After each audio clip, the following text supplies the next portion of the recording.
Today we are going to go over a super easy guide on how to post on Instagram. Whether you're sharing a photo, video or story, I have got you covered. Let's jump right in. First, open your Instagram app. Once you are on your home screen, look for the plus sign at the bottom center of the screen. Click on it.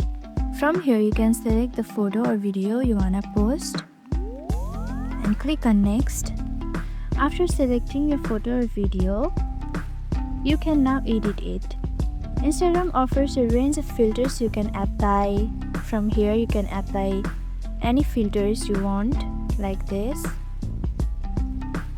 You can also add music to it. If you want, you can also tag people from here. Add tag. Done. You can also add locations from here.